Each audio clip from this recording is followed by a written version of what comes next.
ಸ್ನೇಹಿತರೆ, ಇವತ್ತು ನಾವು ನೋಡ್ತಿರುವಂತಹ ಸಿನಿಮಾ 2025ರಲ್ಲಿ ರಿಲೀಸ್ ಆಗಿರುವಂತಹ ಸ್ವೀಟ್ ಹಾರ್ಟ್ ಎನ್ನುವ ರೊಮ್ಯಾಂಟಿಕ್ ಸಿನಿಮಾ. ಈ ಸಿನಿಮಾವನ್ನ ಒಂದ್ ಲೈನ್ನಲ್ಲಿ ಹೇಳ್ಬೇಕಂದ್ರೆ, ಸಿನಿಮಾದ ಹೀರೋಯಿನ್ ಮನು ವಾಸುನ ಫ್ರೆಂಡ್ಶಿಪ್ ಮಾಡ್ತಾಳೆ. ಅದು ಹಾಗೆ ಮುಂದೆ ಲವ್ ವರೆಗೂ ಹೋಗುತ್ತೆ. ನೆಕ್ಸ್ಟ್ ಇಬ್ರು ಮದುವೆ ಆಗ್ತೀವಿ ಅಂತ ಇವರಿಬ್ಬರ ಮಧ್ಯೆ ಎಲ್ಲವೂ ನಡೆಯುತ್ತೆ. ಅದ್ರ ನೆಕ್ಸ್ಟ್ ಮನು ಪ್ರೆಗ್ನೆಂಟ್ ಆಗ್ತಾಳೆ.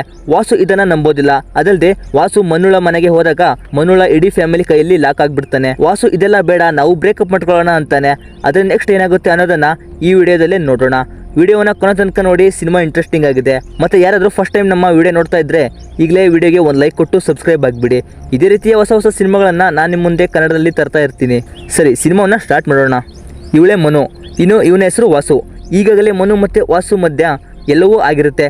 ಈಗ ಮನು ನನ್ನನ್ನು ಮದುವೆ ಆಗು, ಮನೆಗೆ ಬಂದು ಮಾತಾಡು ಅಂತ ಫೋರ್ಸ್ ಮಾಡ್ತಾ ಇರ್ತಾಳೆ. ವಾಸು ನಂಗೆ ಲವ್ ಮದುವೆ ಇದರಲ್ಲಿ ನಂಬಿಕೆನೇ ಇಲ್ಲ ಅಂತಾನೆ. ಏನಂದ್ರೆ ವಾಸು ಚಿಕ್ಕ ವಯಸ್ಸಿನಲ್ಲಿ ಇದ್ದಾಗ ಅವರ ಅಪ್ಪ ಮತ್ತೆ ಅಮ್ಮನ ನಡುವೆ ಜಗಳ ಆಗ್ತಿತ್ತು. ಅವರ ಅಮ್ಮ ಅವನು ಚಿಕ್ಕವನಿದ್ದಾಗಲೇ ಮನೆ ಬಿಟ್ಟು ಬೇರೊಬ್ಬನ ಜೊತೆ ಹೋಗಿರ್ತಾಳೆ. ಅದಕ್ಕೆ ವಾಸು ಈ ಮದುವೆಯಲ್ಲಿ ನಂಗೆ ನಂಬಿಕೆನೇ ಇಲ್ಲ ಅಂತ ಪದೇ ಪದೇ ಹೇಳ್ತಾ ಇರ್ತಾನೆ. ವಾಸು ಮಾತು ಕೇಳಿ ಮನು ಕೂಡ ಹೌದಾ ಸರಿ, ಹಾಗಾದ್ರೆ ನಾನು ಕೂಡ ಇದನ್ನ ಇಲ್ಲಿಗೆ ಬಿಡ್ತೀನಿ, ಇದು ಇಲ್ಲಿಗೆ ಎಂಡ್ ಆಗಲಿ ಅಂತಾಳೆ. ಇದನ್ನ ಕೇಳಿ ವಾಸು ಕೂಡ ಸರಿ ಬ್ರೇಕಪ್ ಅಂತ ಹೇಳಿ ಹೋಗ್ತಾನೆ. ನೆಕ್ಸ್ಟ್ ಸೀನಲ್ಲಿ ವಾಸು ಮನುಳನ್ನ ಮಾತಾಡ್ಸದೆ ಬಿಟ್ಟು 3 ತಿಂಗಳಾಗಿರುತ್ತೆ. ಈಗ 3 ತಿಂಗಳ ನಂತರ ಪ್ರೆಸೆಂಟ್ ಅಲ್ಲಿ ಮನು ಪ್ರಜ್ಞೆ ತಪ್ಪಿ ಬೀಳ್ತಾಳೆ. ಅವರ ಅಮ್ಮ ಆಸ್ಪತ್ರೆಗೆ ಕರ್ಕೊಂಡು ಹೋಗೋಣ ಅಂತ ಹೇಳ್ತಾರೆ. ಮನು ಬೇಡ, ಅವಶ್ಯಕತೆ ಇಲ್ಲ, ರೆಸ್ಟ್ ತಗೊಂಡ್ರೆ ಸರಿ ಆಗ್ತೀನಿ ಅಂತಾಳೆ. ಇನ್ನು ಇವನ ಹೆಸರು ಸೆಂದೆಲ್, ವಾಸುವಿನ ಫ್ರೆಂಡ್.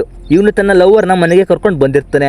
ಅವಳ ಕಾಲು ಮುಟ್ಟೋದನ್ನೇ ಮಾಡ್ತಾ ಇರ್ತಾನೆ. ಅದಕ್ಕೆ ಅವಳು ಏನೋ ಮಾಡ್ತಿದ್ಯಾ, ಇದಕ್ಕೆ ನಾನು ಅಲ್ಲಿಂದ ಇಲ್ಲಿಗೆ ಬಂದಿದ್ದು 1 ಅವರಿಂದ ಆ ಕಡೆ ಈ ಕಡೆ ನೋಡೋದು ಕಾಲು ಮುಟ್ಟೋದು ಮಾಡ್ತಾ ಇದೆಯಾ ಅಂತಾಳೆ. ಸೆಂದೆಲ್ ಅದು ಏನಿಲ್ಲ, ಫಸ್ಟ್ ಟೈಮ್ ಅಲ್ವಾ, ನಾಚಿಕೆ ಆಗ್ತಿದೆ ಅಂತಾನೆ. ಅವಳು ಬೇಗ ನಾನು ಸಂಜೆ ಅಷ್ಟರಲ್ಲಿ ಮನೆಗೆ ಹೋಗ್ಬೇಕು ಅಂತಾಳೆ. ಈಗ ಸೆಂದೆಲ್ ಕೂಡ ಅವನ ಲವ್ವರ್ನ ಮ್ಯಾಟರ್ ಮಾಡೋಕ್ಕೆ ಕರೆಸಿರ್ತಾನೆ. ಅಂತೂ ಸೆಂದೆಲ್ ಧೈರ್ಯ ಮಾಡ್ಕೊಂಡು ಅವಳಿಗೆ ಕಿಸ್ ಕೊಡೋಕ್ಕೆ ಅಂತ ಹೋಗ್ತಾ ಇರ್ತಾನೆ. ಅಷ್ಟರಲ್ಲಿ ಫೋನ್ ಬರುತ್ತೆ. ನೋಡಿದ್ರೆ ಮನು ಕಾಲ್ ಮಾಡಿರ್ತಾಳೆ. ಸೆಂದೆಲ್, ಮನು ಈಗ ಅರ್ಜೆಂಟ್ ಕೆಲಸದಲ್ಲಿ ಇದ್ದೀನಿ, ಆಮೇಲೆ ಮಾಡ್ತೀನಿ ಅಂತ ಹೇಳ್ತಾನೆ. ಮನು, ಪ್ಲೀಸ್ ಸೆಂದೆಲ್ 1 ನಿಮಿಷ, ವಾಸು ನನ್ನ ಫೋನ್ ತೆಗಿತಿಲ್ಲ, ಸ್ವಲ್ಪ ಅರ್ಜೆಂಟ್ ಇದೆ, ಅವನಿಗೆ ಕಾಲ್ ಮಾಡೋಕ್ಕೆ ಹೇಳು ಅಂತಾಳೆ. ನೆಕ್ಸ್ಟ್ ಈ ಕಡೆ ವಾಸು ಸೆಂದೆಲ್ ಮನೆಯಲ್ಲಿ ಎಡಿಟಿಂಗ್ ಮಾಡ್ತಾ ಕೂತಿರ್ತಾನೆ. ಸೆಂದೆಲ್ ಅವನಿಗೆ ಮನು ಫೋನ್ ಮಾಡಿದ್ಲು, ಏನೋ ಅರ್ಜೆಂಟ್ ಅಂತ ಕಾಲ್ ಮಾಡು ಅಂತ ಹೇಳ್ತಾನೆ. ಮನು ವಾಸುಗೆ ತುಂಬಾನೇ ಸರಿ ಕಾಲ್ ಮಾಡಿರ್ತಾಳೆ, ಮತ್ತೆ ಕಾಲ್ ಮಾಡ್ತಾಳೆ. ವಾಸು ಕೂಡ ಮಾತಾಡ್ತಾನೆ. ಈ ಕಡೆ ಸೆಂದೆಲ್ ಇನ್ನು ನಮ್ಮನ್ನ ಯಾರು ಡಿಸ್ಟರ್ಬ್ ಮಾಡಲ್ಲ ಅಂತ ಬಟ್ಟೆ ತೆಗೆದು ಅವನ ಲವರ್ಗೆ ಕಿಸ್ ಕೊಡೋಕೆ ಅಂತ ಹೋಗ್ತಾನೆ. ಅಷ್ಟರಲ್ಲಿ ಮತ್ತೆ ವಾಸು ಡೋರ್ ತಟ್ಟಿ, ಮಗ ಅವಳು ಅರ್ಜೆಂಟ್ ಆಗಿ ಮೀಟ್ ಆಗೋಕೆ ಹೇಳಿದ್ಲು, 10 ನಿಮಿಷ ಹೋಗಿ ಬರೋಣ ಅಂತಾನೆ. ಸೆಂದೆಲ್, ನಾನು ಅರ್ಜೆಂಟ್ ಕೆಲಸದಲ್ಲಿ ಇದ್ದೀನಿ, ಡಿಸ್ಟರ್ಬ್ ಮಾಡಬೇಡ, ಹೋಗಿ ಬಾ ಅಂತ ಹೇಳ್ತಾನೆ. ನೆಕ್ಸ್ಟ್ ವಾಸು ಅವನಿಗೆ ಏನೋ ಹೇಳಿ ಸೆಂದೆಲ್ನ ಕರ್ಕೊಂಡು ಹೋಗ್ತಾ ಇರ್ತಾನೆ. ಸೆಂದೆಲ್ಗೆ ಅವನ ಲವರ್ ಬೈತಾ ಇರ್ತಾಳೆ. ಸೆಂದೆಲ್ ಇನ್ನು 10 ನಿಮಿಷ ಬರ್ತೀನಿ ಅಂತ ಪದೇ ಪದೇ ಹೇಳ್ತಾ ಇರ್ತಾನೆ. ಸೆಂದೆಲ್ ವಾಸುಗೆ ಮನು ಏನಂತ ಹೇಳಿದ್ಲು ಅಂತ ಕೇಳ್ತಾನೆ. ಈಗ ಸಿನಿಮಾವನ್ನ ಸ್ವಲ್ಪ ಫ್ಲಾಶ್ ಬ್ಯಾಕ್ಗೆ ತಗೊಂಡು ಹೋಗ್ತಾರೆ. ಏನಂದ್ರೆ ಈ 3 ತಿಂಗಳ ಹಿಂದೆ ವಾಸು ಮತ್ತೆ ಮನು ಜಗಳ ಆಗಿರುತ್ತೆ. ವಾಸು ಇನ್ನೊಂದು ವಿಷಯ ಅವಳಿಗೆ ಹೇಳ್ಬೇಕು ಅಂತ ಅವರ ಮನೆಗೆ ಬರ್ತಾನೆ. ವಾಸು ಅವಳ ರೂಮ್ಗೆ ಜಾಯಿಂಟ್ ಇರುವ ಏಣಿಯನ್ನ ಹತ್ಕೊಂಡು ಬರ್ತಾನೆ. ಅದೇ ಟೈಮಲ್ಲಿ ಮನುಳ ಇಡೀ ಫ್ಯಾಮಿಲಿ ಇವತ್ತು ಮನುಳ ಬರ್ಡೇ ಅಂತ ಸರ್ಪ್ರೈಸ್ ಕೊಡಬೇಕು ಅಂತ ಹೇಳಿ ಎಲ್ಲರೂ ಕೇಕ್ ಹಿಡ್ಕೊಂಡು ಮನು ರೂಮ್ಗೆ ಬರ್ತಾರೆ. ಒಳಗೆ ಬಂದು ನೋಡಿದ್ರೆ ವಾಸು ತನ್ನ ಶರ್ಟ್ ಅನ್ನ ತೆಗೆದಿರ್ತಾನೆ. ಆ ಶರ್ಟ್ ಅನ್ನ ಮನು ತನ್ನ ಮೈ ಮೇಲೆ ಹಾಕೊಂಡಿರ್ತಾಳೆ. ಇದನ್ನ ನೋಡಿದ ಅವರ ತಂದೆ, ಅಮ್ಮ, ಅಕ್ಕ, ಇಡೀ ಫ್ಯಾಮಿಲಿನೇ ಶಾಕ್ ಆಗ್ತಾರೆ. ಈಗ ಸಿನಿಮಾ ಮತ್ತೆ ಹಿಂದೆ ಹೋಗುತ್ತೆ. ಏನಂದ್ರೆ ಇವರು ಯಾವ ರೀತಿ ಪರಿಚಯ ಆದ್ರು, ಇಲ್ಲಿಯವರೆಗೆ ಹೇಗೆ ಬಂದ್ರು ಅಂತ ತೋರಿಸ್ತಾರೆ. ಏನಂದ್ರೆ ಒಂದು ಸಂಗೀತ ಪ್ರೋಗ್ರಾಮ್ ಇರುತ್ತೆ. ಅಲ್ಲಿ ಮನುಳ ಸೆಲ್ಫಿ ಸ್ಟಿಕ್ ಅನ್ನ ಆ ಸಿಂಗರ್ ಹಿಡ್ಕೊಂಡು ವಾಸುಗೆ ಬಿಸಾಕ್ತಾನೆ. ವಾಸು ಅದನ್ನ ಇಸ್ಕೊಂಡು ಡ್ಯಾನ್ಸ್ ಮಾಡ್ತಾ ಇರ್ತಾನೆ. ಮನು ಅವನನ್ನ ಕರೆದು ಅದು ನಂದು ಅಂತ ಇಸ್ಕೊಳ್ತಾಳೆ. ಆಗ ಅವರಿಬ್ರು ಪರಿಚಯ ಆಗಿರ್ತಾರೆ. ನೆಕ್ಸ್ಟ್ ಅವರಿಬ್ರು ಅಲ್ಲೇ ಡ್ಯಾನ್ಸ್ ಮಾಡ್ತಾರೆ. ನೆಕ್ಸ್ಟ್ ದಿನದಿಂದ ಮನು ವಾಸುವನ್ನ ನೋಡಕ್ಕೆ ಬರ್ತಾ ಇರ್ತಾಳೆ. ಮನು ಯಾವಾಗ್ಲೂ ರಿಲೇಶನ್ಶಿಪ್ ಈಸ್ ಫಾರ್ ಎವರ್ ಅಂತ ಹೇಳ್ತಾ ಇರ್ತಾಳೆ. ವಾಸು ನಂಗೆ ಅದರಲ್ಲಿ ನಂಬಿಕೆ ಇಲ್ಲ ಅಂತಾನೆ. ಮನು, ಈಗ ನೋಡು, ಎಕ್ಸಾಂಪಲ್ಗೆ ನಾವು ಯಾರನ್ನಾದ್ರೂ ಸ್ಟ್ರೇಂಜರ್ನ ಮದುವೆ ಆದ್ರೆ ಗಲಾಟೆ ಜಗಳ ಆಗ್ತಾ ಇರುತ್ತೆ. ಆದ್ರೆ ನಮ್ಮಿಬ್ಬರ ತರ ಕ್ಲೋಸ್ ಆಗಿದ್ದು, ಒಬ್ಬರ ಬಗ್ಗೆ ಒಬ್ರು ಅರ್ಥ ಮಾಡ್ಕೊಂಡಿದ್ದು ಅವ್ರ ಮದುವೆ ಆದ್ರೆ ಆ ರಿಲೇಶನ್ಶಿಪ್ ಫಾರ್ ಎವರ್ ಆಗಿರುತ್ತೆ ಅಂತ ಹೇಳ್ತಾಳೆ. ನೆಕ್ಸ್ಟ್ ದಿನದಿಂದ ಹೀಗೆ ಇಬ್ರು ಕ್ಲೋಸ್ ಆಗ್ತಾರೆ. ಒಂದು ದಿನ ವಾಸು ಮನು ಮನೆಗೆ ಬಂದಿರ್ತಾನೆ. ವಾಸು ಅವಳಿಗೆ ಕಿಸ್ ಕೊಡ್ತಾ ಇರ್ತಾನೆ. ಮನು, ವಾಸು ಇದೆಲ್ಲ ಸುಮ್ಮನೆ ಅಲ್ಲ ತಾನೆ ಅಂತಾಳೆ. ವಾಸು ಇದನ್ನ ಕೇಳಿ ಸುಮ್ಮನೆ ಹೋಗಿ ನಿಂತು ಬಿಡ್ತಾನೆ. ಯಾಕಂದ್ರೆ ಅವನಿಗೆ ರಿಲೇಶನ್ಶಿಪ್ ಅಲ್ಲಿ ನಂಬಿಕೆನೇ ಇರೋದಿಲ್ಲ. ನೆಕ್ಸ್ಟ್ ಯೋಚನೆ ಮಾಡಿ, ಇಲ್ಲ ನಾನು ನಿನ್ನ ಜೊತೆನೇ ಇರ್ತೀನಿ ಅಂತ ಹೇಳ್ತಾನೆ. ಇನ್ನು ಈಗ ಪ್ರೆಸೆಂಟ್ ಅಲ್ಲಿ ಸೆಂದೆಲ್ ಮೆಡಿಕಲ್ ಶಾಪ್ಗೆ ಬಂದು ಅವನಿಗೊಂದು ನಿರೋಧ್ ಮತ್ತೆ ವಾಸುಗೆ ಪ್ರೆಗ್ನೆನ್ಸಿ ಚೆಕ್ ಮಾಡೋದಕ್ಕೆ ಮೆಡಿಸಿನ್ ತಗೊಂಡು ಬರ್ತಾನೆ. ಏನಂದ್ರೆ ಈ ಹಿಂದೆ ಮನು ಕಾಲ್ ಮಾಡಿ ಪ್ರಜ್ಞೆ ತಪ್ಪಿ ಬಿದ್ದಿದ್ದೆ, ಅದಕ್ಕೆ ಕನ್ಫರ್ಮ್ಗೋಸ್ಕರ ಪ್ರೆಗ್ನೆನ್ಸಿ ಚೆಕ್ ಮಾಡಬೇಕಿತ್ತು ಅಂತ ಹೇಳಿರ್ತಾಳೆ. ಅದಕ್ಕೆ ಅದನ್ನ ತಗೊಂಡು ಅವಳ ಅಪಾರ್ಟ್ಮೆಂಟ್ಗೆ ಬರ್ತಾರೆ. ಸೆಂದೆಲ್ ಅವಳನ್ನ ಇಲ್ಲಿಗೆ ಕರೆದು ಕೊಟ್ಟು ಬೇಗ ಹೋಗೋಣ ಅಂತ ಹೇಳ್ತಾನೆ. ವಾಸು, ಇದು ನಾನು ಮಾಡಿರೋ ತಪ್ಪು, ಅವಳು ಇಲ್ಲಿಗೆ ಬರೋದಿಲ್ಲ ಅಂತ ಹೇಳ್ತಾನೆ. ಏನಂದ್ರೆ ಈ 3 ತಿಂಗಳ ಹಿಂದೆ ವಾಸು ಮನುಳ ರೂಮಲ್ಲಿ ಲಾಕ್ ಆದಾಗ ಅವ್ರ ಅಪ್ಪನ ಜೊತೆ ಗಲಾಟೆ ಮಾಡಿರ್ತಾನೆ. ಅವಳ ತಂದೆ ಇವಳನ್ನ ಮನೆ ಬಿಟ್ಟು ಎಲ್ಲಿಗೂ ಕಳಿಸ್ಬೇಡಿ, ಫೋನ್ ಕೂಡ ಕೊಡಬೇಡಿ ಅಂತ ಹೇಳಿರ್ತಾನೆ. ಈಗ ಮನು ಅವಳ ಅಮ್ಮನ ಫೋನಿಂದ ವಾಸುಗೆ ಕಾಲ್ ಮಾಡಿ ಅಲ್ಲಿ ಎಂಟ್ರೆನ್ಸ್ ಅಲ್ಲಿ ನಂಬರ್ 7 ಲಾಕರ್ ಅಲ್ಲಿ ಇಟ್ಟು ಹೋಗು, ನಾನು ಬಂದು ತಗೊಳ್ತೇನೆ ಅಂತ ಹೇಳ್ತಾಳೆ. ನೆಕ್ಸ್ಟ್ ವಾಸು ಅದನ್ನ ಅಲ್ಲಿ ಹಾಕಿ ಹೋಗ್ತಾನೆ. ಈ ಕಡೆ ಸೆಂದಲ್ ಹುಡುಗಿ ಪದೇ ಪದೇ ಫೋನ್ ಮಾಡಿ ಟೈಮ್ ಆಗ್ತಿದೆ ಬೇಗ ಬಾ ಅಂತ ಹೇಳ್ತಾ ಇರ್ತಾಳೆ. ಸೆಂದಲ್ ಪದೇ ಪದೇ 10 ನಿಮಿಷ ಅಂತ ಹೇಳ್ತಾ ಇರ್ತಾನೆ. ಸೆಂದಲ್ ವಾಸು ಬೇಗ ಹೋಗೋಣ ಬಾ ಅಂತಾನೆ. ಅಷ್ಟರಲ್ಲಿ ಮನು ಕಾಲ್ ಮಾಡಿ ಪ್ರೆಗ್ನೆನ್ಸಿ ಚೆಕ್ ಮಾಡಿದ್ದು ಪಾಸಿಟಿವ್ ಅಂತ ಬಂದಿದೆ ಅಂತಾಳೆ. ಇದನ್ನ ಕೇಳಿ ವಾಸುಗೆ ತುಂಬಾನೇ ಶಾಕ್ ಆಗುತ್ತೆ. ಏನಂದ್ರೆ ಈ 3 ತಿಂಗಳ ಹಿಂದೆ ಫ್ಲಾಶ್ ಬ್ಯಾಕ್ ಅಲ್ಲಿ ಇವರಿಬ್ಬರ ನಡುವೆ ಎಲ್ಲ ಆಗಿರುತ್ತೆ. ಮನು ನಾವು ಮದುವೆ ಆಗಿ ನಮ್ಮ ಮಗುವನ್ನ ಚೆನ್ನಾಗಿ ಬೆಳೆಸೋಣ ಅಂತಾಳೆ. ವಾಸು ಇದನ್ನ ಕೇಳಿ ನಮ್ಗೆ ಮಗು ಬೇಡ, ಅದು ಸುಮ್ಮನೆ ವೇಸ್ಟ್ ಆಫ್ ಟೈಮ್, ಜೀವನ ಪೂರ್ತಿ ಟೈಮ್ ವೇಸ್ಟ್ ಆಗುತ್ತೆ ಅಂತಾನೆ. ಮನು ಇಲ್ಲ ನಂಗೆ ಮಗು ಬೇಕು ಅಂತಾಳೆ. ವಾಸು ಸರಿ ಆಯ್ತು ಯೋಚನೆ ಮಾಡ್ತೀನಿ ಅಂತಾನೆ. ಈಗ ಪ್ರೆಸೆಂಟ್ ಅಲ್ಲಿ ವಾಸು ಇದು ಹೇಗ್ ಸಾಧ್ಯ, ನಾನು ಪ್ರೊಟೆಕ್ಟ್ ಯೂಸ್ ಮಾಡಿದೆ ತಾನೆ ಅಂತಾನೆ. ಮನು ಹೌದು, ಆದ್ರೆ ಆ ಬಾಕ್ಸ್ ಇಂದ ಏನಿದೆ ಅಂತ ಓದಿದಿ ಅಂತ ಕೇಳ್ತಾಳೆ. ಏನಂದ್ರೆ ಆ ಬಾಕ್ಸ್ ಇಂದ 100% ಗ್ಯಾರಂಟಿ ಕೊಟ್ಟಿರೋದಿಲ್ಲ, 99% ಮಾತ್ರ ಗ್ಯಾರಂಟಿ ಕೊಟ್ಟಿರ್ತಾರೆ, ಇನ್ನೂ 1% ಆಗುವಂತ ಚಾನ್ಸ್ ಇರುತ್ತೆ ಅಂತ ಬರ್ದಿರುತ್ತೆ. ಮನು ಈ ಮಗು ಬಗ್ಗೆ ಏನ್ ಯೋಚನೆ ಮಾಡಿದೆ ಅಂತ ಕೇಳ್ತಾಳೆ. ವಾಸು ಬೇಡ ಅಬೋರ್ಷನ್ ಮಾಡ್ಸೋಣ ಅಂತಾನೆ. ವಾಸು ಮೆಡಿಕಲ್ಗೆ ಹೋಗಿ ಮಾತ್ರೆ ತಗೊಂಡು ಅವಳಿಗೆ ಕೊಟ್ಟೋಣ ಅಂತ ಹೇಳ್ತಾನೆ. ಸೆಂದಲ್ ಮಾತ್ರೆ ಕೊಡ್ಸಿದ್ರೆ ಅವಳಿಗೆ ಪ್ರಾಬ್ಲಮ್ ಆಗುತ್ತೆ, ಡಾಕ್ಟರ್ಗೆ ತೋರಿಸು ಅಂತಾನೆ. ನೆಕ್ಸ್ಟ್ ಕೆಲವು ಡಾಕ್ಟರ್ಸ್ ಅನ್ನ ಕೂಡ ಇದ್ರ ಬಗ್ಗೆ ಕೇಳ್ತಾರೆ. ಡಾಕ್ಟರ್ಸ್ ಕೂಡ ಇದಕ್ಕೆ ಒಪ್ಪೋದಿಲ್ಲ. ಇನ್ನು ನೆಕ್ಸ್ಟ್ ಸೀನ್ ಅಲ್ಲಿ ಇವಳ ಹೆಸರು ಗೀತಾ, ಇವಳು ಒಬ್ಬ ಡಾಕ್ಟರ್. ಸೆಂದಲ್ ಇವಳ ಹತ್ರ ಬಂದು ಈ ಎಲ್ಲ ವಿಷಯವನ್ನ ಹೇಳ್ತಾಳೆ.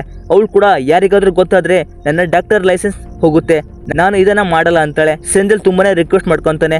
ಗೀತಾ ಸರಿ ನೋಡೋಣ, ಅದು ಯಾರು ಮೊದಲು ಕರ್ಸು ಅಂತ ಹೇಳ್ತಾಳೆ. ವಾಸು ಒಳಗಡೆ ಬರ್ತಾನೆ. ಗೀತಾ ಅವನನ್ನ ನೋಡಿ ತುಂಬಾನೇ ಶಾಕ್ ಆಗ್ತಾಳೆ. ಏನಂದ್ರೆ ಇವನು ಬೇರೆ ಯಾರಲ್ಲ, ಗೀತಾಳ ತಮ್ಮ. ವಾಸು ಅಕ್ಕ ಪ್ಲೀಸ್ ಹೆಲ್ಪ್ ಮಾಡು ಅಂತಾನೆ. ಗೀತಾ ಅವನ ಕಪ್ಪಳಕ್ಕೆ ಹೊಡಿತಾಳೆ. ಇದನ್ನ ನೋಡಿ ಸೆಂದಲ್ ಸೈಲೆಂಟ್ ಆಗಿ ಸುಮ್ಮನೆ ನಿಂತು ಬಿಡ್ತಾನೆ. ಗೀತಾ ಸರಿ ಅವಳನ್ನ ಕರಿ ಮಾತಾಡ್ಬೇಕು ಅಂತ ಹೇಳ್ತಾರೆ. ವಾಸು ಇಲ್ಲ ಅವಳು ಬಂದಿಲ್ಲ, ಬರೋಕೆ ಆಗಲ್ಲ ಅಂತ ಹೇಳ್ತಾನೆ. ಗೀತಾ ಸರಿ ನಿಮ್ಮಿಬ್ಬರ ನಡುವೆ ಅದು ಆಗಿ ಎಷ್ಟು ದಿನ ಆಯ್ತು, ಡೇಟ್ ಹೇಳು ಅಂತಾಳೆ. ವಾಸುಗೆ ಅದು ಕೂಡ ಗೊತ್ತಿರೋದಿಲ್ಲ. ಇಲ್ಲ ಅಕ್ಕ ಡೇಟ್ ಗೊತ್ತಿಲ್ಲ ಅಂತಾನೆ. ಗೀತಾ ಇಲ್ಲ ಡೇಟ್ ಏನಾದ್ರು ಇದ್ರೆ ನಾವು ಕನ್ಸಿಡರ್ ಮಾಡಿ ಅವಳಿಗೆ ಏನಾಗಿದೆ ಅಂತ ತಿಳ್ಕೊಳ್ತೀವಿ ಅಂತ ಹೇಳ್ತಾರೆ. ನೆಕ್ಸ್ಟ್ ಸೆಂದಲ್ ಬಂದು ಮಗ ಆಗಸ್ಟ್ 9 ಮನುಳ ಬರ್ಡೇ ದಿನ ನೀನು ಏಣಿ ಎತ್ಕೊಂಡು ಹೋಗಿ ಮನೆಯಲ್ಲಿ ಲಾಕ್ ಆಗಿ ಬಟ್ಟೆ ಇಲ್ದಾಗೆ ಹೊರಗಡೆ ಬಂದಿದ್ದೆ ಅಂತ ಹೇಳ್ತಾನೆ. ಈಗಾಗಲೇ ಗೀತಾಗೆ ಮನು ಯಾರು ಅನ್ನೋದು ಗೊತ್ತಿರುತ್ತೆ. ಅವನೇ ಮನುಳನ್ನ ಅವ್ರ ಮನೆಗೆ ಕರ್ಕೊಂಡು ಅವ್ರ ಅಕ್ಕನಿಗೂ ಕೂಡ ಪರಿಚಯ ಮಾಡ್ಸಿರ್ತಾನೆ. ಇನ್ನೊಂದೇನಂದ್ರೆ ವಾಸು ಮನುಳ ಮನೆಗೆ ಹೋದಾಗ ಅವರಿಬ್ಬರ ನಡುವೆ ಏನೂ ಆಗಿರೋದಿಲ್ಲ, ಅಲ್ಲಿ ಆಗಿದ್ದೇ ಬೇರೆ, ಅದು ಮುಂದೆ ಗೊತ್ತಾಗುತ್ತೆ. ನೆಕ್ಸ್ಟ್ ವಾಸು ಗೀತಾಳಿಗೆ ಪದೇ ಪದೇ ಅಕ್ಕ ಪ್ಲೀಸ್ ಹೆಲ್ಪ್ ಮಾಡು ಅಂತ ಹೇಳ್ತಾ ಇರ್ತಾನೆ. ಗೀತಾ ಸರಿ ಅವಳನ್ನ ಕರ್ಕೊಂಡ್ ಬಾ, ಇಲ್ಲಾಂದ್ರೆ ಹೇಗೆ ಅವಳನ್ನ ಚೆಕ್ ಮಾಡಿ ರಿಪೋರ್ಟ್ ನೋಡ್ಬೇಕು ಅಂತ ಹೇಳ್ತಾಳೆ. ವಾಸು ಅಕ್ಕ ಅವಳನ್ನ ಮನೆಯಿಂದ ಹೊರಗಡೆ ಕಳಿಸೋದಿಲ್ಲ, ಅವಳು ಚೆಕ್ ಮಾಡಿ ಹೇಳಿದಾಳೆ ಪಾಸಿಟಿವ್ ಅಂತ ಬಂದಿದೆ ಅಂತಾನೆ. ಈಗ ಅಬೋರ್ಷನ್ ಮಾಡ್ಸೋಕೆ ಹೆಲ್ಪ್ ಮಾಡು ಅಂತ ಕೇಳ್ತಾನೆ. ಗೀತಾ ಇಲ್ಲ ಅದು ಒಂದೊಂದು ಸಾರಿ ತಪ್ಪು ತೋರಿಸುತ್ತೆ, ಅವಳನ್ನ ಕರ್ಕೊಂಡ್ ಬಾ, ನಾನೇ ಅವಳನ್ನ ಚೆಕ್ ಮಾಡ್ತೀನಿ ಅಂತ ಹೇಳ್ತಾನೆ. ವಾಸು ಅಕ್ಕ ಅದು ಆಗೋದಿಲ್ಲ, ಇನ್ನೇನಾದ್ರೂ ಬೇರೆ ದಾರಿ ಇದೆ ಅಂತ ಕೇಳ್ತಾನೆ. ಗೀತಾ ಇಲ್ಲಾಂದ್ರೆ ಅವಳ ಯೂರಿನ್ ಅನ್ನ ಟೆಸ್ಟ್ಗೆ ತಗೊಂಡ್ ಬಾ, ಟೆಸ್ಟ್ ಮಾಡಿದ್ಮೇಲೆ ಕನ್ಫರ್ಮ್ ಆಗುತ್ತೆ ಅಂತ ಹೇಳ್ತಾಳೆ. ನೆಕ್ಸ್ಟ್ ಈ ಕಡೆ ಮನು ಅವಳ ಅಕ್ಕನ ಫೋನ್ ತಗೊಂಡು ಬಂದು ವಾಸುಗೆ ಕಾಲ್ ಮಾಡ್ತಾಳೆ. ವಾಸು ಅವಳಿಗೆ ನಿನ್ನ ಯೂರಿನ್ ಅನ್ನ ಟೆಸ್ಟ್ಗೆ ತಗೊಂಡ್ ಬರಕ್ಕೆ ಹೇಳಿದ್ದಾರೆ ಅಂತ ಹೇಳ್ತಾನೆ. ಅಷ್ಟರಲ್ಲಿ ಅವರ ಅಕ್ಕ ಬಂದು ಫೋನ್ ಇಸ್ಕೊಂಡು ಹೋಗ್ತಾಳೆ. ಮನು ವಾಸು ಹೇಳಿದ ರೀತಿನೇ ಯೂರಿನ್ ಅನ್ನ ಒಂದು ಬಾಟಲ್ ಅಲ್ಲಿ ಇಟ್ಟಿರ್ತಾಳೆ. ವಾಸು ಮನೆ ಕೆಳಗಿನೇ ವೇಟ್ ಮಾಡ್ತಾ ಇರ್ತಾನೆ. ಈ ಕಡೆ ಮನು ಇಡೀ ಫ್ಯಾಮಿಲಿ ಕೂತಿರ್ತಾರೆ. ಅವಳಿಗೆ ಫೋನ್ ಬೇಕಾಗಿರುತ್ತೆ. ಹಾಗೆ ಅವರ ತಂದೆ ಫೋನ್ ಅನ್ನ ಚಾರ್ಜ್ಗೆ ಇಟ್ಟಿರ್ತಾರೆ. ಮನು ಕಿವಿಗೆ ಏರ್ಬಡ್ಸ್ ತಕೊಂಡು ಅವರ ತಂದೆ ಫೋನಲ್ಲೇ ವಾಸುಗೆ ಕಾಲ್ ಮಾಡ್ತಾಳೆ. ವಾಸು ಸರಿ ಬಾಟಲ್ ತಗೊಂಡು ಕೆಳಗೆ ಬರೋಕೆ ಹೇಳ್ತಾನೆ. ಮನು ವಾಸು ನಾನು ಬರೋದಕ್ಕೆ ಸಾಧ್ಯ ಇಲ್ಲ, ನೀನೇ ಏನಾದ್ರೂ ಮಾಡು ಅಂತಾಳೆ. ನೆಕ್ಸ್ಟ್ ವಾಸು ಮತ್ತು ಸೆಂದಲ್ ಯೋಚನೆ ಮಾಡಿ ಮನು ರೂಮ್ ಪಕ್ಕದ ರೂಮ್ಗೆ ಪ್ಲಂಬರ್ ಅಂತ ಹೇಳಿ ಒಳಗಡೆ ಬರ್ತಾರೆ. ಆ ಮನೆಯಲ್ಲಿನ ಅಜ್ಜಿ ಸೆಂದಲನ್ನ ಕತ್ತಿಗೆ ಚಾಕು ಇಟ್ಟು ಕೆಲಸವನ್ನ ಮಾಡ್ತಾ ಇರ್ತಾಳೆ. ಇನ್ನು ಈ ಕಡೆ ಅವರ ಮನೆ ತಾತ ವಾಸುವನ್ನ ಎಲ್ಲಿಗೂ ಬಿಡದೆ ಕೂರಿಸ್ಕೊಂಡು ಸಿಗರೇಟ್ ಹೊಡಿತಾ ಇರ್ತಾನೆ. ಮನು ಕಾಲ್ ಮಾಡಿ ಎಲ್ಲಿದೆಯಾ ಅಂತ ಕೇಳ್ತಾಳೆ. ವಾಸು ನಿಮ್ಮ ಪಕ್ಕದ ರೂಮ್ ಬಾಲ್ಕನಿಯಲ್ಲಿ ಇದ್ದೀನಿ, ನೀನು ಹೊರಗಡೆ ಬಾಲ್ಕನಿಗೆ ಬಾ ಅಂತಾನೆ. ನೆಕ್ಸ್ಟ್ ಮನು ಕೂಡ ಬಾಲ್ಕನಿಗೆ ಬರ್ತಾಳೆ. ಅವಳ ಪಕ್ಕದ ರೂಮ್ ಬಾಲ್ಕನಿ ನೋಡ್ತಾಳೆ, ಆದ್ರೆ ವಾಸು ಇರೋದಿಲ್ಲ. ಏನಂದ್ರೆ ಅಲ್ಲಿನ ಲಿಫ್ಟ್ ಕೆಟ್ಟೋಗಿರೋದ್ರಿಂದ ವಾಸು ಮನು ಪಕ್ಕದ ರೂಮ್ಗೆ ಬರೋ ಬದಲು ಮೇಲಿನ ರೂಮ್ ಬಾಲ್ಕನಿಗೆ ಬಂದಿರ್ತಾನೆ. ಈಗ ವಾಸು ಮನುಗೆ ಆ ಬಾಟಲ್ ಅನ್ನ ಮೇಲೆ ಬಿಸಾಕಕ್ಕೆ ಹೇಳ್ತಾನೆ. ಅದಕ್ಕೂ ಮುಂಚೆ ಏನಾದ್ರೂ ಬಿಸಾಕು ಅಂತ ಕೇಳ್ತಾನೆ. ಮನು ಅಲ್ಲಿರೋ ಇಟ್ಟಿಗೆನ ಬಿಸಾಕ್ತಾಳೆ, ಅದು ಕೆಳಗೆ ಬೀಳುತ್ತೆ. ಅದಕ್ಕೆ ವಾಸು ಹಗ್ಗವನ್ನ ಹಿಡ್ಕೊಂಡು ಬಾಟಲ್ ಅನ್ನ ಇಸ್ಕೊಳಕ್ಕೆ ಹೋಗ್ತಾನೆ. ಈ ಕಡೆ ಸೆಂದಲ್ ಹುಡುಗಿ ಫೋನ್ ಮಾಡಿ ನೀನು ಯಾವಾಗಾದ್ರೂ ಬಾ, ಆದ್ರೆ ಡೋರ್ ಅನ್ನ ಏನಕ್ಕೆ ಲಾಕ್ ಮಾಡ್ಕೊಂಡು ಹೋಗಿದ್ಯಾ ಅಂತ ಬೈತಾ ಇರ್ತಾಳೆ. ಈ ಕಡೆ ಮನು ಅಕ್ಕನ ಮಗಳು ಮನು ಅಪ್ಪನಿಗೆ ಅವಳು ಬಾಲ್ಕನಿಯಲ್ಲಿ ಏನೋ ಮಾಡ್ತಾ ಇದ್ದಾಳೆ ಅಂತ ಹೇಳಿ ಕರ್ಕೊಂಡು ಬರ್ತಾಳೆ. ಅದೇ ಟೈಮ್ಗೆ ವಾಸು ಬಾಟಲ್ ಇಸ್ಕೊಳ್ತಾನೆ. ಅಷ್ಟರಲ್ಲಿ ಹಗ್ಗ ಲೂಸ್ ಆಗಿ ಅವನು ಬೀಳ್ತಾ ಇರ್ತಾನೆ. ಅಷ್ಟರಲ್ಲಿ ಮನು ಅಪ್ಪ ಬರ್ತಾರೆ. ಆ ಕಡೆ ಈ ಕಡೆ ನೋಡಿ ಅಲ್ಲೇ ನಿಂತ್ಕೊಳ್ತಾರೆ. ಈ ಕಡೆ ವಾಸು ಅಲ್ಲೇ ಮೇಲೆ ಇರ್ತಾನೆ. ಸೆಂದಲ್ ಆ ಹಗ್ಗವನ್ನ ಇಟ್ಕೊಂಡಿರ್ತಾನೆ. ನೆಕ್ಸ್ಟ್ ವಾಸು ಯೂರಿನ್ ಬಾಟಲ್ ತಗೊಂಡು ಹಾಸ್ಪಿಟಲ್ಗೆ ಬರ್ತಾನೆ. ಇವನ ಹೆಸರು ಅಪ್ಪದ್ ಬಾಂಧವ. ಇವನು ಹಾಸ್ಪಿಟಲ್ ಅನ್ನ ವಾಚ್ಮನ್ ಆಗಿರ್ತಾನೆ. ಇವನು ವಾಸುಗೆ ನೀನು ಯಾಕೆ ಬಂದಿರೋದು ಅಂತ ನಂಗೆ ಗೊತ್ತು, ನಿನಗೆ ನಿನ್ನ ಅಕ್ಕ ಇದ್ದಾರೆ ಹೆಲ್ಪ್ ಮಾಡ್ತಾರೆ, ಆದ್ರೆ ಈ ತರ ಇನ್ನೊಂದು ಸಾರಿ ಆದ್ರೆ, ಇಲ್ಲಾಂದ್ರೆ ನಿನ್ನ ಫ್ರೆಂಡ್ಗೆ ಈ ತರ ಆಗಿದ್ರೆ ನನ್ನ ಕಾಂಟ್ಯಾಕ್ಟ್ ಮಾಡು ಅಂತ ಅವನ ಕಾರ್ಡ್ ಕೊಟ್ಟು ಹೋಗ್ತಾನೆ. ನೆಕ್ಸ್ಟ್ ಮನು ಯೂರಿನ್ ಅನ್ನ ಟೆಸ್ಟ್ಗೆ ತಗೊಂಡು ಹೋಗ್ತಾರೆ. ನೆಕ್ಸ್ಟ್ ಸೀನಲ್ಲಿ ಸೆಂದಲ್ ಮಗ ಲೇಟ್ ಆಯ್ತು ಹೋಗ್ತೀನಿ ಅಂತ ಹೋಗ್ತಾ ಇರ್ತಾನೆ. ವಾಸು ಮಗ ಪ್ಲೀಸ್ ಹೋಗೋಣ, ಈಗ ಬರೋ ರಿಸಲ್ಟ್ ನೆಗೆಟಿವ್ ಇರಲಿ ಅಂತಾನೆ. ನೆಕ್ಸ್ಟ್ ವಾಸು ಹೋಗಿ ಕೂರ್ತಾನೆ. ಪಕ್ಕದಲ್ಲಿರುವ ಸ್ಟ್ರೇಂಜರ್ ಒಬ್ರು ನಾವು ಕೂಡ ಇಲ್ಲಿಗೆ ಬರೋದು 4ನೇ ಸಾರಿ, ಮನೆಯಲ್ಲಿ ಪಾಸಿಟಿವ್ ಅಂತ ತೋರಿಸ್ತಿತ್ತು, ಆದ್ರೆ ಇಲ್ಲಿಗೆ ಬಂದ್ರೆ ನೆಗೆಟಿವ್ ಅಂತ ಹೇಳ್ತಿದ್ರು, ಆದ್ರೆ ಈ ಸರಿ ನಂಗೆ ಪಾಸಿಟಿವ್ ಬರುತ್ತೆ ಅಂತ ಹ್ಯಾಪಿಯಿಂದ ಹೇಳ್ತಾ ಇರ್ತಾಳೆ. ಅವರು ವಾಸುಗೂ ಕೂಡ ಏನು ಯೋಚನೆ ಮಾಡಬೇಡ, ನಿಮಗೂ ಕೂಡ ಪಾಸಿಟಿವ್ ಬರುತ್ತೆ ಬಿಡಿ ಅಂತಾರೆ. ವಾಸುಗೆ ಮೊದಲೇ ನೆಗೆಟಿವ್ ಬೇಕಾಗಿರುತ್ತೆ. ಇದನ್ನ ಕೇಳಿ ಕೋಪ ಬಂದು ಬೇರೆ ಕಡೆ ಹೋಗಿ ಕೂರ್ತಾನೆ. ಹಾಗೆ ಕೂತ್ಕೊಂಡು ಒಂದು ಸಣ್ಣ ಫ್ಲಾಶ್ ಬ್ಯಾಕ್ಗೆ ಹೋಗ್ತಾನೆ. ಏನಂದ್ರೆ ಈ ಹಿಂದೆ ಮನುಳನ್ನ ತನ್ನ ಮನೆಗೆ ಕರ್ಕೊಂಡು ಹೋಗಿ ಅವ್ರ ಅಕ್ಕನಿಗೆ ಪರಿಚಯ ಮಾಡಿಸಿದ್ದು, ಹಾಗೆ ಅವರಿಬ್ರು ಕಿಸ್ ಮಾಡಿದ್ದು ನೆನಪು ಮಾಡ್ಕೊಳ್ತಾನೆ. ಅಷ್ಟರಲ್ಲಿ ಸೆಂದಿಲ್ ವಾಸುಗೆ ಅವಳ ತಂದೆ ಮನೆಗೆ ಬಂದ್ರು, ನಾನು ಹೋಗ್ತೀನಿ ಅವಳನ್ನ ಬಿಡ್ಬೇಕು ಅಂತಾನೆ. ಅಷ್ಟರಲ್ಲಿ ಮನು ಕಾಲ್ ಮಾಡ್ತಾಳೆ. ಮನು ಫುಲ್ ಶಾಕ್ ಇಂದ ಟೆಸ್ಟ್ಗೆ ಕೊಟ್ಟ ಡಾಕ್ಟರ್ ಏನಾದ್ರು ಅಂತ ಕೇಳ್ತಾಳೆ. ವಾಸು ಯಾಕೆ ಈ ತರ ಮಾತಾಡ್ತಿದ್ಯಾ, ನಾರ್ಮಲ್ ಆಗಿ ಇರು ಅಂತ ಹೇಳ್ತಾನೆ. ನೆಕ್ಸ್ಟ್ ಗೀತಾ ಅವರಿಗೆ ಟೆಸ್ಟ್ ಅಲ್ಲೂ ಕೂಡ ಪಾಸಿಟಿವ್ ಅಂತ ಬಂದಿದೆ ಅಂತಾಳೆ. ನೀವು ಅನ್ಕೊಂಡಿರೋ ತರ ಅವಳು 1 ತಿಂಗಳಲ್ಲ 3 ತಿಂಗಳು ಅಂತಾಳೆ. ವಾಸು ಸರಿ ಅಕ್ಕ ಆಯ್ತು ಅಬೋರ್ಷನ್ಗೆ ರೆಡಿ ಮಾಡು ಅಂತಾನೆ. ಗೀತಾ ವಾಸು ಅದು ಇಂಪಾಸಿಬಲ್, 3 ತಿಂಗಳಿದ್ದಾಗ ಮಾಡೋಕ್ಕೆ ಹೋದ್ರೆ 2 ಜೀವಕ್ಕೂ ಅಪಾಯ, ಅದಲ್ಲದೆ ಅದೊಂದು ಮಹಾಪಾಪ, ಇದು ತುಂಬಾ ರಿಸ್ಕ್ ಅಂತಾಳೆ. ವಾಸು ಈಗ ಏನ್ ಮಾಡ್ಬೇಕು ಅಂತಾನೆ. ಗೀತಾ ಅದಕ್ಕೆ ಒಂದೇ ಸೊಲ್ಯೂಷನ್, ಮನು ಗೊತ್ತಿರೋ ಹುಡುಗಿ, ಹಾಗೆ ಒಳ್ಳೆ ಹುಡುಗಿ, ನೀನು ಅವಳನ್ನೇ ಮದುವೆ ಆಗು ಅಂತಾರೆ. ವಾಸು ಇಲ್ಲ ನಂಗೆ ಮದುವೆ ಎಲ್ಲ ಬೇಡ, ಅವಳು ಬೇಡ ನನಗೆ, ಅದಕ್ಕೆ 1000 ರೀಸನ್ ಇದಾವೆ ಅಂತಾನೆ. ಸೆಂದಿಲ್ ಅಕ್ಕ ನಾಳೆ ಅವಳಿಗೆ ಎಂಗೇಜ್ಮೆಂಟ್ ಇದೆ ಅಂತಾನೆ. ಗೀತಾ ನೋಡು ವಾಸು, ಮದುವೆ ಆಗೋ ಪ್ರತಿಯೊಬ್ರು ನಮ್ಮ ಅಪ್ಪ ಅಮ್ಮನ ತರ ಆಗೋದಿಲ್ಲ, ನೀನು ಚೆನ್ನಾಗಿರ್ತೀಯ, ನನಗೆ ನಂಬಿಕೆ ಇದೆ, ಅವಳ ಜೊತೆ ಕಾಂಪ್ರೂವ್ ಆಗಿ ಅವರ ಮನೆಯಲ್ಲಿ ಮಾತಾಡು ಅಂತಾಳೆ. ನೆಕ್ಸ್ಟ್ ಈ ಹಿಂದೆ ಫ್ಲಾಶ್ ಬ್ಯಾಕ್ ಅಲ್ಲಿ ಅವನು ಅವಳಿಗೆ ಸರಿ ಒಂದು ಮಗು ಇರ್ಲಿ ಅಂತ ಹೇಳ್ತಾನೆ. ಮನು ಅವನಿಗೆ ನಮ್ಮ ಮನೆಯಲ್ಲಿ ಮಾತಾಡು ಮದುವೆ ಆಗೋಣ ಅಂತ ಹೇಳಿರ್ತಾಳೆ. ಅದಕ್ಕೆ ವಾಸು ಇಷ್ಟು ಬೇಗನ ಮದುವೆ ಅಂತ ಕೇಳಿ ಸುಮ್ಮನೆ ಅವಳನ್ನ ಅವಾಯ್ಡ್ ಮಾಡ್ತಾ ಇರ್ತಾನೆ. ನೆಕ್ಸ್ಟ್ ಅವಳು ನಾಳೆ ಬೆಳಿಗ್ಗೆ ಸಿಗೋಣ, ಇದ್ರ ಬಗ್ಗೆ ಮಾತಾಡೋಣ ಅಂತ ಹೇಳ್ತಾಳೆ. ನೆಕ್ಸ್ಟ್ ಇಬ್ರು ಮೀಟ್ ಆಗ್ತಾರೆ. ಈ ಸೀನನ್ನ ನಾವು ಸಿನಿಮಾದ ಸ್ಟಾರ್ಟಿಂಗ್ಲೇ ನೋಡಿದ್ವಿ. ನೆಕ್ಸ್ಟ್ ಡೇ ಮನು ವಾಸುಗೆ ಏನ್ ಡಿಸೈಡ್ ಮಾಡಿದೆ ಅಂತ ಕೇಳ್ತಾಳೆ. ವಾಸು ಇಲ್ಲ ನಂಗೆ ಈ ರಿಲೇಶನ್ಶಿಪ್ ಅಲ್ಲಿ ನಂಬಿಕೆನೇ ಇಲ್ಲ, ಮದುವೆ ಬೇಡ ಅಂತಾನೆ. ಇದನ್ನೇ ಪದೇ ಪದೇ ಹೇಳ್ತಾ ಇರ್ತಾನೆ. ಮನು ಕೂಡ ಕೋಪದಲ್ಲಿ ಸರಿ ಇದನ್ನ ನಾನು ಕೂಡ ಇಲ್ಲಿಗೆ ನಿಲ್ಲಿಸ್ತೀನಿ, ನಮ್ಮ ನಡುವೆ ಯಾವುದೇ ಸಂಬಂಧ ಇಲ್ಲ ಅಂತ ಹೇಳ್ತಾಳೆ. ವಾಸು ಕೂಡ ಇದನ್ನ ಕೇಳಿ ಸರಿ ಬ್ರೇಕಪ್ ಅಂತ ಹೋಗ್ತಾನೆ. ಈಗ ಆಲ್ರೆಡಿ ಇವ್ರ ನಡುವೆ ಎಲ್ಲ ನಡೆದಿರುತ್ತೆ. ನೆಕ್ಸ್ಟ್ ಡೇ ಇಂದ ಮನು ಅವನ ಮನೆಗೆ ಬಂದು ಅಳ್ತಾ ಇರ್ತಾಳೆ, ಕಾಲ್ ಮಾಡ್ತಾ ಇರ್ತಾಳೆ. ಆದ್ರೆ ವಾಸು ಅವಳನ್ನ ಅವಾಯ್ಡ್ ಮಾಡ್ತಾ ಇರ್ತಾನೆ. ಅವನು ಕೂಡ ಅವಳನ್ನ ನೆನಪು ಮಾಡ್ಕೊಂತ ಬೇಜಾರಲ್ಲಿ ಇರ್ತಾನೆ. ಹೀಗೆ ಒಂದು ದಿನ ಒಂದು ಮದುವೆಗೆ ಮನು ಮತ್ತೆ ಅವಳ ಜೊತೆ ಮನೆಯಲ್ಲಿ ನೋಡಿರೋ ಹುಡುಗ ಬಂದಿರ್ತಾರೆ. ಇವರಿಬ್ಬರನ್ನ ನೋಡಿದ ವಾಸು ಯಾರು ಇವನು, ಬ್ರೇಕಪ್ ಆಗಿ 2 ತಿಂಗಳಾಗಿಲ್ಲ ಆಲ್ರೆಡಿ ಇನ್ನೊಬ್ಬನ ಅಂತ ಕೇಳ್ತಾನೆ. ನೀನು ಯಾವಾಗ್ಲೂ ಹೇಳ್ತಿದ್ದೆ ತಾನೆ ಯಾವಾಗ್ಲೂ ಫಾರ್ ಎವರ್ ಬೇಕು ಅಂತ, ಅದು ಇದೇ ವಿಷಯಕ್ಕ ಅಂತ ಹೇಳಿ ಅವಳಿಗೆ ಅಸಹ್ಯವಾಗಿ ಮಾತಾಡ್ತಾನೆ. ಮನು ನೀನ್ ಯಾಕೆ ಇಲ್ಲಿಗೆ ಬಂದೆ, ನಿನ್ನ ಮನೆ ಹತ್ರ ಬಂದ್ರೆ ನಿಂಗೆ ಕಾಲ್ ಮಾಡಿದ್ರೆ ಒಂದು ರೆಸ್ಪಾನ್ಸ್ ಇಲ್ಲ, ನನ್ನ ನೋಡೋ ಅರ್ಹತೆ ನಿಂಗೆ ಇಲ್ಲ ಅಂತ ಬೈದು ಹೋಗ್ತಾಳೆ. ಅವತ್ತು ರಾತ್ರಿನೇ ವಾಸು ಅವಳ ರೂಮ್ ಎಣ್ಣೆಯನ್ನ ಹತ್ತಿ ಬರುವಾಗ ಶರ್ಟ್ ಹರಿದು ಬಿಡುತ್ತೆ. ಶರ್ಟ್ ಬಿಚ್ಚಿ ಒಳಗಡೆ ಬರ್ತಾನೆ. ಮನು ಕೂಡ ಸ್ನಾನ ಮಾಡ್ಕೊಂಡು ಆಗತಾನೆ ಬರ್ತಾಳೆ. ಅವನನ್ನ ನೋಡಿ ನೀನ್ ಯಾಕೆ ಇಲ್ಲಿಗೆ ಬಂದೆ ಅಂತ ಹೇಳ್ತಾಳೆ. ಮನು ಅಲ್ಲಿ ನಂಗೆ ಎಷ್ಟೆಲ್ಲ ಮಾತಾಡಿದೆ, ಈಗ ನನ್ನ ಮಾತು ಕೇಳು ಅಂತ. ಅವ್ನು ಯಾರು, ಏನ್ ಸಂಬಂಧ ಅಂತ ಮಾತಾಡ್ತಾನೆ. ಮನು ಅದು ನನ್ನ ಕೋಪದಲ್ಲಿ ಮಾತಾಡಿರೋದು, ಅವನು ನಮ್ಮ ಮನೆಯಲ್ಲಿ ನೋಡಿರೋ ಹುಡುಗ, ನಂಗೆ ಅವನು ಇಷ್ಟ ಇಲ್ಲ ಅಂತಾಳೆ. ಮನು ಅವನಿಗೆ ಅವತ್ತು ಇದೇ ಬೆಡ್ ಅಲ್ಲಿ ನಮ್ಮ ನಡುವೆ ಎಲ್ಲ ಆಯ್ತು, ಮದುವೆ ವಿಷಯ ಬಂದಿದ್ದಕ್ಕೆ ಸುಳ್ಳು ಹೇಳಿ ಹೋಗ್ಬಿಟ್ಟೆ ಅಂತಾಳೆ. ವಾಸು ಇದು ನಂಗೆ ಸೆಟ್ ಆಗಲ್ಲ ಅಂತ ಹೋಗ್ತಾ ಇರ್ತಾನೆ. ಅಷ್ಟರಲ್ಲಿ ಕಾಲ್ ಜಾರಿ ಅವಳ ಮೇಲೆ ಬಿದ್ಬಿಡ್ತಾನೆ. ಅಷ್ಟರಲ್ಲಿ ಅವರ ಫ್ಯಾಮಿಲಿ ಕೂಡ ಅವಳ ಬರ್ಡೇ ಮಾಡೋಕೆ ಅಂತ ಬರ್ತಾರೆ. ಒಳಗಡೆ ಬರ್ತಾರೆ. ಇವರಿಬ್ರನ್ನ ನೋಡಿ ಶಾಕ್ ಆಗಿ ಅವರೇ ಸರ್ಪ್ರೈಸ್ ಆಗಿಬಿಡ್ತಾರೆ. ನೆಕ್ಸ್ಟ್ ಮನು ಅವರ ತಂದೆಗೆ ಅಪ್ಪ ನಾವಿಬ್ರು ಲವ್ ಮಾಡ್ತಾ ಇದೀವಿ, ನಾನೇ ಹೇಳ್ಬೇಕು ಅನ್ಕೊಂಡೆ ಅಂತಾಳೆ. ವಾಸು ಏನು ಲವ್ವಾ, ಇಲ್ಲ ಸರ್ ಈಗಾಗಲೇ ನಮ್ಮ ನಡುವೆ ಬ್ರೇಕಪ್ ಆಗಿದೆ ಅಂತಾನೆ. ಮನು ತಂದೆ ವಾಸುಗೆ ನೀನ್ ಈಗ ಒಂದು ಮನೆ ಕಂಬ ಹತ್ತಿ ಒಂದು ಕುಟುಂಬ ಇರೋ ಮನೆಗೆ ಬಂದು ಒಂದು ಹೆಣ್ಣಿನ ರೂಮಲ್ಲಿ ಇದೆಯಾ, ಇದನ್ನ ನಿನ್ನ ಅಮ್ಮನ ಹತ್ರ ಹೋಗಿ ಹೇಳು, ಅವರೇ ನಿನಗೆ ಚಪ್ಪಲಿಯಲ್ಲಿ ಹೊಡಿತಾರೆ ಅಂತ ಬೈತಾನೆ. ಇದನ್ನ ಕೇಳಿ ವಾಸು ಸರ್ ಈಗ ನೀವು ಅನ್ಕೊಂಡಿರೋ ಹಾಗೆ ಇಲ್ಲಿ ಏನು ನಡೆದಿಲ್ಲ, ಆದ್ರೆ ಈ ಹಿಂದೆ 4 ಸಾರಿ ನಿಮ್ಮ ಮನೆಗೆ ಬಂದಿದ್ದೀನಿ, ಅದು ಡೋರ್ ಇಂದಾನೆ ಬಂದಿದ್ದೀನಿ, ಆಗ ನಮ್ಮಿಬ್ಬರ ನಡುವೆ ಎಲ್ಲ ನಡೆದಿದೆ, ನಾನೇ ಇಲ್ಲಿಗೆ ಬಂದಿಲ್ಲ, ನಿಮ್ಮ ಮಗಳು ಕರೆದಿದ್ದಕ್ಕೆ ನಾನು ಬಂದಿದ್ದು ಅಂತಾನೆ. ಇದನ್ನ ಕೇಳಿ ಮನು ತಂದೆ ಸೈಲೆಂಟ್ ಆಗಿ ನಿಂತ್ಬಿಡ್ತಾರೆ. ಮನು ಅವನಿಗೆ ಹೊಡೆದು ಸರಿ ಇದೆಲ್ಲ ಸಾಕು ನಿಲ್ಸೋಣ, ನನಗೆ ನಿನ್ನ ಮುಖ ತೋರಿಸ್ಬಿಡ ಅಂತ ಹೋಗ್ತಾಳೆ. ಈಗ ಪ್ರೆಸೆಂಟ್ ಅಲ್ಲಿ ವಾಸುಗೆ ಅವರ ಅಕ್ಕ ಅಬೋರ್ಷನ್ಗೆ ಹೆಲ್ಪ್ ಮಾಡಲ್ಲ. ಅದಕ್ಕೆ ಅವನು ಹಾಸ್ಪಿಟಲ್ ವಾಚ್ಮ್ಯಾನ್ ಆಪತ್ ಬಾಂಧವನಿಗೆ ಕಾಲ್ ಮಾಡಿ ಅಬೋರ್ಷನ್ ಟ್ಯಾಬ್ಲೆಟ್ಸ್ ಅನ್ನ ಕೇಳ್ತಾನೆ. ಅವನು ಟ್ಯಾಬ್ಲೆಟ್ಸ್ ಚೀಟಿಯನ್ನ ಬರೆದು ದುಡ್ಡು ಇಸ್ಕೊಳ್ತಾನೆ.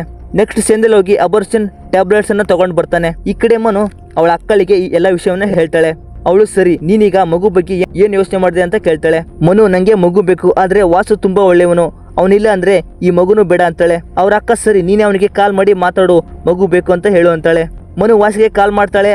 ವಾಸು ತಕ್ಷಣ ಟ್ಯಾಬ್ಲೆಟ್ಸ್ ತಗೊಂಡ್ ಬರ್ತಾ ಇದೀನಿ ಅಂತಾನೆ. ಮನು ಏನ್ ಹೇಳ್ಬೇಕು ಅಂತ ಗೊತ್ತಾಗದೆ ನಾಳೆ ತಗೊಂಡ್ ಬಾ ಅಂತ ಹೇಳ್ತಾಳೆ, ತುಂಬಾನೇ ಹೇಳ್ತಾಳೆ. ನೆಕ್ಸ್ಟ್ ವಾಸು ಮತ್ತೆ ಸೆಂದಲ್ ಅವರ ರೂಮ್ಗೆ ಬರ್ತಾರೆ. ಇನ್ನು ಸೆಂದಲ್ ಹುಡುಗಿ ಒಳಗಡೆನೆ ಇರ್ತಾಳೆ. ಅವನ ಹುಡುಗಿ ಸೆಂದಲ್ಗೆ ಹೊಡೆದು ನಾನು ಎಲ್ಲಿಗೂ ಹೋಗಲ್ಲ, ನನ್ನ ತಂದೆಗೆ ಈಗಾಗಿರೋ ಎಲ್ಲ ವಿಷಯವನ್ನ ಹೇಳಿದ್ದೀನಿ, ಅದಕ್ಕೆ ಅವರು ಸರಿ ನೀನು ಅವನ ಜೊತೆನೆ ಇರು ಅಂತ ಹೇಳಿದ್ರು, ನಾನು ಇಲ್ಲೇ ಇರ್ತೀನಿ ಅಂತಾಳೆ. ಸೆಂದಲ್ ಇಲ್ಲ ನಾನೇ ನಿನ್ನ ಮನೆಗೆ ಬಿಡ್ತೀನಿ, ನಿಮ್ಮ ತಂದೆ ಜೊತೆ ನಾನೇ ಮಾತಾಡ್ತೀನಿ ಬಾ ಅಂತಾನೆ. ನೆಕ್ಸ್ಟ್ 3 ಹೋಗ್ತಾ ಇರ್ತಾರೆ. ಈ ಕಡೆ ವಾಸು ಅಪೋಸಿಟ್ ಅಪಾರ್ಟ್ಮೆಂಟ್ ಒಂದು ಚಿಕ್ಕ ಹುಡುಗ ಅವನಿಗೆ ಲೈಟ್ ಬಿಡ್ತಾ ಇರ್ತಾನೆ. ಇದನ್ನ ನೋಡಿ ಅವರು ಸುಮ್ಮನೆ ಹೋಗ್ತಾ ಇರ್ತಾರೆ. ನೆಕ್ಸ್ಟ್ ವಾಸು ಮತ್ತೆ ಬಂದು ನೋಡ್ತಾನೆ, ಆ ಹುಡುಗ ಮತ್ತೆ ಹೆಲ್ಪ್ ಅಂತ ಕೂಗ್ತಾ ಇರ್ತಾನೆ. ತಕ್ಷಣ ವಾಸು ಅವರ ರೂಮ್ಗೆ ಬರ್ತಾನೆ. ಮನೆಯಲ್ಲಿ ಆ ಹುಡುಗ ಒಬ್ಬನೇ ಇರ್ತಾನೆ. ಏನಂದ್ರೆ ಆ ಹುಡುಗನ ಅಮ್ಮ ಪ್ರೆಗ್ನೆನ್ಸಿ ಪೇನಿಂದ ಕೆಳಗೆ ಬಿದ್ದಿರ್ತಾರೆ. ನೆಕ್ಸ್ಟ್ ಅವಳನ್ನ ಅವರು ಆಸ್ಪತ್ರೆಗೆ ಕರ್ಕೊಂಡು ಹೋಗ್ತಾ ಇರ್ತಾರೆ. ಅವಳಿಗೆ ತುಂಬಾನೇ ಸೀರಿಯಸ್ ಆಗಿರುತ್ತೆ. ಅವಳು ಮಗು ಅಂತ ಅಳ್ತಾ ಇರ್ತಾಳೆ. ಇದನ್ನ ಕೇಳಿ ವಾಸು ತುಂಬಾನೇ ಫೀಲ್ ಆಗ್ತಾನೆ. ನೆಕ್ಸ್ಟ್ ಆಸ್ಪತ್ರೆಗೆ ಬಂದು ಅವಳನ್ನ ಅಡ್ಮಿಟ್ ಮಾಡ್ತಾರೆ. ಆ ಹುಡುಗನಿಗೆ ನಿನ್ನ ಅಪ್ಪನ ನಂಬರ್ ಹೇಳು ಅಂತ ಕೇಳ್ತಾನೆ. ಆ ಹುಡುಗ ನನಗೆ ಅಪ್ಪ ಇಲ್ಲ ಅಂತ ಹೇಳ್ತಾನೆ. ನೆಕ್ಸ್ಟ್ ಸೆಂದಿಲ್ ಅವ್ರ ಅಜ್ಜಿ ನಂಬರ್ ಇಸ್ಕೊಂಡು ಕಾಲ್ ಮಾಡ್ತಾನೆ. ಈ ಕಡೆ ಟೈಮ್ ಆದ್ರೂ ಡಾಕ್ಟರ್ ಇನ್ನೂ ಬಂದಿರೋದಿಲ್ಲ. ವಾಸು ಅಲ್ಲಿರುವ ಮ್ಯಾನೇಜರ್ ಹತ್ರ ಗಲಾಟೆ ಮಾಡ್ತಾ ಇರ್ತಾನೆ. ಅಷ್ಟರಲ್ಲಿ ಡಾಕ್ಟರ್ ಬರ್ತಾರೆ. ಅವರು ಬೇರೆ ಯಾರು ಅಲ್ಲ, ವಾಸುನ ತಾಯಿ. ಚಿಕ್ಕ ವಯಸ್ಸಿನಲ್ಲಿ ಅವನನ್ನ ಬಿಟ್ಟು ಹೋಗಿರ್ತಾರೆ. ಇವರನ್ನ ನೋಡಿ ತುಂಬಾನೇ ಬೇಜಾರಾಗ್ತಾನೆ. ಅವರ ತಾಯಿಯನ್ನ ನೋಡಿ ಈ ಹಿಂದೆ ಆಗಿರೋದನ್ನ ನೆನಪು ಮಾಡ್ಕೊಳ್ತಾನೆ. ಅದೇ ಟೈಮ್ಗೆ ಆ ಪ್ರೆಗ್ನೆನ್ಸಿ ಹುಡುಗಿಯ ಅಮ್ಮ ಬಂದು ಈ ಹಿಂದೆ ಡಾಕ್ಟರ್ ಇವಳಿಗೆ ಹುಟ್ಟೋ ಮಗು ಅಂಗವಿಕಲ ಇರುತ್ತೆ, 6 ವರ್ಷ ಮಾತ್ರ ಬದುಕಿರುತ್ತೆ ಅಂತ ಹೇಳಿದ್ರು. ಅದಕ್ಕೆ ನಾವು ಮತ್ತೆ ಅವಳ ಗಂಡ ಈ ಮಗುವನ್ನ ಅಬಾರ್ಷನ್ ಮಾಡಿಸು ಅಂತ ಹೇಳಿದ್ವಿ. ಆದ್ರೆ ಅವಳು ಅಬಾರ್ಷನ್ ಮಾಡೋಕ್ಕೆ ಒಪ್ಪಿದ್ದಿಲ್ಲ, ಮಗುನೇ ಬೇಕು ಅಂತ ಹೇಳಿದ್ಲು. ಇದನ್ನ ಕೇಳಿ ಅವಳ ಗಂಡ ಕೂಡ ಬಿಟ್ಟು ಹೋದ. ಆದ್ರೆ ಅವಳು ಆ ಮಗುವನ್ನ ಒಂದು ಪ್ರಾಣ ತರ ನೋಡ್ತಾ ಇದ್ದಾಳೆ. ಈಗ ಅವಳು ತನ್ನ ಜೀವ ಕೊಟ್ಟಾದ್ರೂ ಅವಳ ಮಗುವನ್ನ ಸೇವ್ ಮಾಡ್ಕೊಳ್ತಾಳೆ ಅಂತ ಹೇಳ್ತಾರೆ. ನೆಕ್ಸ್ಟ್ ಡೆಲಿವರಿ ಆಗುತ್ತೆ. ಆ ಮಗುವನ್ನ ತನ್ನ ಕೈಯಲ್ಲಿ ಇಟ್ಕೊಳ್ತಾನೆ. ವಾಸುವಿನ ಕಣ್ಣಲ್ಲಿ ನೀರು ಬರುತ್ತೆ. ನೆಕ್ಸ್ಟ್ ಡೇ ಮಾರ್ನಿಂಗ್ ವಾಸು ಮತ್ತೆ ಸೆಂದಿಲ್ ಮನು ಮನೆಗೆ ಬರ್ತಾರೆ. ಈಗ ಮನು ಎಂಗೇಜ್ಮೆಂಟ್ ಇರುತ್ತೆ. ಮನು ಅವರ ಅಮ್ಮ ಅವರನ್ನ ಒಳಗೆ ಬಿಡೋದಿಲ್ಲ. ನೆಕ್ಸ್ಟ್ ವಾಸು ಸೆಂದಿಲ್ ಒಳಗಡೆ ಬರ್ತಾರೆ.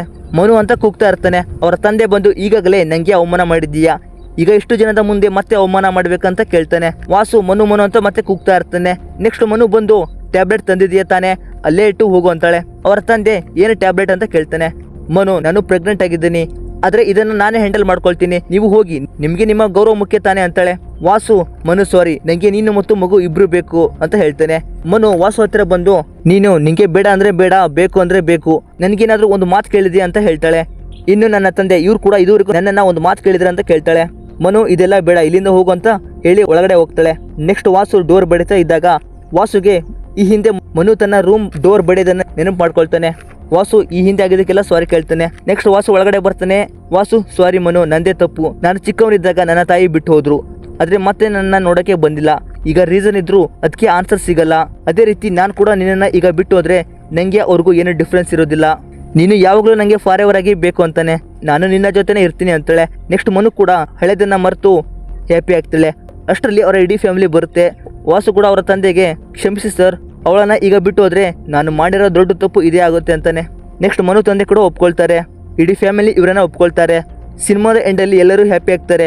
ಇಲ್ಲಿಗೆ ಸಿನಿಮಾ ಎಂಡ್ ಆಗುತ್ತೆ. ಸ್ನೇಹಿತರೆ, ಸಿನಿಮಾ ಹೇಗಿತ್ತು ಅನ್ನೋದನ್ನ ಕಾಮೆಂಟ್ ಮೂಲಕ ತಿಳಿಸಿ.